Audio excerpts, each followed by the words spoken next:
Hi friends, எல்லோருக்கும் வணக்கம். எல்லோரும் எப்படி இருக்கீங்க? நல்லா இருக்கீங்களா? இன்றைக்கி இந்த கதையோட அடுத்த பகுதி தான் பார்க்க போகிறோம். அதுக்கு முன்னாடி நீங்கள் செய்ய வேண்டிய விஷயம் என்ன அப்படின்னு கேட்டிங்கன்னா, மறக்காமல் நம்ம சேனலை சப்ஸ்கிரைப் பண்ணிக்கோங்க. கீழே இருக்க பெல் பட்டனை கிளிக் பண்ணுங்கள். அப்போ தான் நான் போடக்கூடிய வீடியோக்கள் எல்லாமே உடனுக்குடனே உங்களுக்கு நோட்டிஃபிகேஷனில் வரும். ஸோ மறக்காமல் சேனலை சப்ஸ்கிரைப் பண்ணிவிட்டு வீடியோ பாருங்கள் ஃப்ரெண்ட்ஸ். வாங்க நம்ம கதைக்குள்ளே போகலாம். சரி, எல்லாமே இதுக்காக தான் நம்ம அப்படின்னு சொல்லிட்டு நம்ம நினச்சோம் அப்படின்னா, அதுக்காக அந்த விஷயங்கள் இல்லைங்கிறத நம்ம ஒவ்வொரு நிலைமையிலுமே புரிஞ்சிக்கக்கூடிய ஒரு இதுங்கிறது இருக்குது. அப்படி இருந்தால் மட்டும்தான் நம்மளால் எல்லாமே ஒரு சந்தோஷமாக செய்யக்கூடிய ஒரு வாய்ப்புங்கிறது நம்மளுக்கு வாழ்க்கையில் கிடைக்கும்.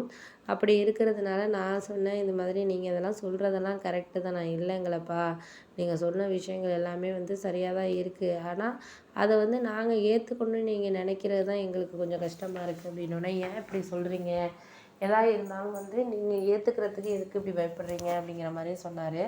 ஆமாப்பா, நாங்கள் இப்போ அந்த இடம் விற்கிறதுக்காகவோ இது பண்ணுறதுக்காகவோ நாங்கள் எதுவுமே இது பண்ணலை. போக போக எல்லாமே எங்களுக்கு எல்லாமே சந்தோஷத்தை தரக்கூடியதாக தான் இருக்கும் அப்படிங்கிற மாதிரி தான் நாங்கள் நினச்சிட்டு இருந்தோம். ஆனால் எங்களுக்கு தான் தெரியுது, நம்மக்கிட்ட இப்போ இருக்கிற விஷயத்த நம்ம ஒரு சில இதில் நம்மளால் செய்ய முடியாது. அப்படிங்கிறப்போ நம்ம அதுக்கு தகுந்த மாதிரி நம்ம ஒரு சில விஷயங்களை ஒரு இதாக இருக்கிற மாதிரி தான் நம்ம பார்த்துக்கணும் அப்படிங்கிறோன்னே, ஆமாம் அதெல்லாம் உண்மை தான்.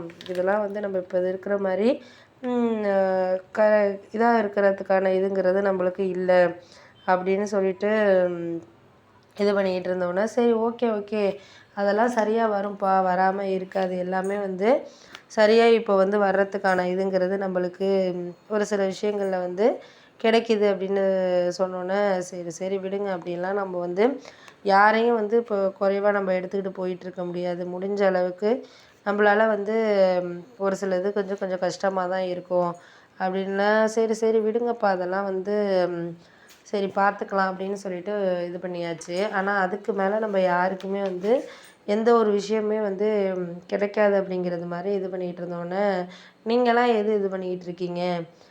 சரி பார்த்துக்கலாம் அப்படின்னு சொல்லிட்டு எங்கள் அப்பா அதுக்கப்புறம் ஒன்றும் பேசலை. சரி இருந்தாலும் பரவாயில்ல, நம்ம எதாக இருந்தாலும் நம்ம பொண்ணுக்கு ஒரு சில விஷயங்களை கிடைக்கிறதுக்கான இதுங்கிறது நம்மளுக்கு வேணாம் அப்படிங்கிற மாதிரி இதாக இருந்துச்சுனாலே போதும் அப்படிங்கிற மாதிரி சொல்லி யோசிச்சுக்கிட்டு இருந்தாங்க.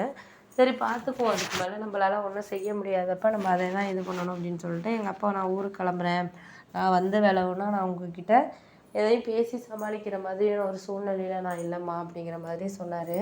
உடனே நான் சொன்னேன், ஏன் அப்படிலாம் சொல்கிறீங்கப்பா அப்படின்னோடனே, அதெல்லாம் கரெக்டு தான், நான் இப்போதைக்கு யாருக்கிட்டேயும் எதுக்காகவும் ஒரு விஷயத்த நான் ஈஸியாக இது பண்ணிக்க முடியல, அப்சர்வ் பண்ணிக்க முடியல. உங்களுக்கு அதை ஏற்றுக்கிறதுங்கிறது பக்குவங்கிறது இன்னும் வரலை அப்படின்னோடனே, ஏன் அப்படிலாம் சொல்கிறீங்க பண்ணுறீங்கப்பா, அதெல்லாம் ஒன்றும் நீ கவலைப்படாத, எதுக்காக இருந்தாலும் நம்மளால் செய்ய முடியாத விஷயங்கிறத நம்மளுக்கு ஒரு இது சொல்கிறதுக்கான இதுங்கிறது வேணும் அப்படிங்கிற மாதிரி சொல்லியாச்சு. இருந்தாலும் பரவாயில்லப்பா, நீங்கள் அதுக்காக கோச்சிக்கிட்டுலாம் இது பண்ணிக்கிட்டு இருக்க வேண்டாம். இதுக்காக நம்ம யாரையும் சொல்கிற விஷயத்த இது பண்ணிக்கிட்டு இருக்க வேண்டாம் அப்படிங்கிற மாதிரி நான் சொல்லிகிட்டு இருந்தோன்னே, சரி சரி விடுப்பா, அதெல்லாம் நம்ம பார்த்துக்குவோம். முடிஞ்ச அளவுக்கு நம்மளுக்கு ஒரு விஷயம் கிடைக்கிதுங்கிறப்போ அதை ஈஸியாக எடுத்துக்கிறதுக்கும் அதை கஷ்டமாக எடுத்துக்கிறதுக்கும் நிறைய வித்தியாசங்கள் இருக்குது.